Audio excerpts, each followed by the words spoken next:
So you want to make a clay slab. First, you'll need a board. The board will keep the clay from sticking to the table. So you need to work on top of a board.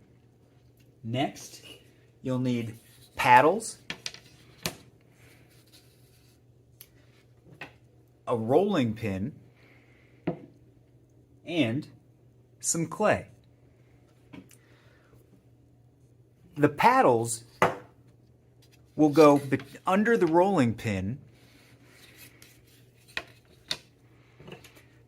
so that when you're rolling the clay into a slab, these will act sort of like the rails of a train, and you'll have to ride the rails with the rolling pin to make sure that you don't roll the clay too thin. So the thickness of these paddles is as thin as you can make the clay without risking it breaking, tearing, or falling apart when you try and move it or pick it up. So you need about a little more than a handful, or about a handful of clay to start with. This should be more than enough. And you'll place that between the paddles. The paddles are going to be pointing away from you, and they will be parallel. You need to make sure, again, that the rolling pin is on top of the paddles. You can stretch them out a little bit, but again, the rolling pin has to remain on top of the paddles.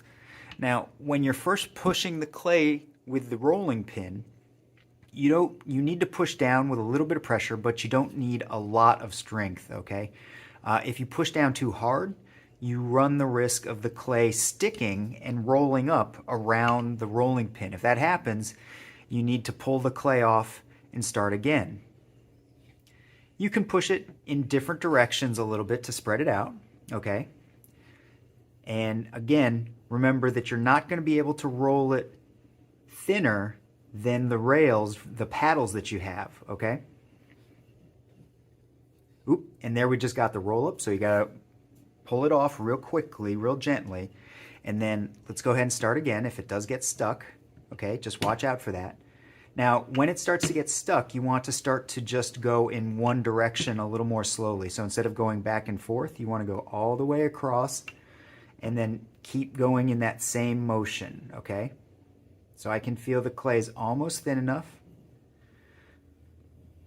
All right.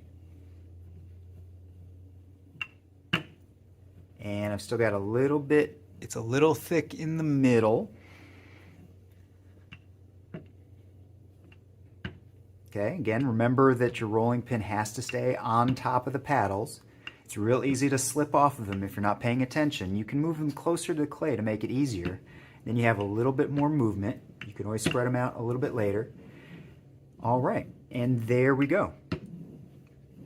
That, I can feel that I'm not getting any tension or resistance back from the clay now.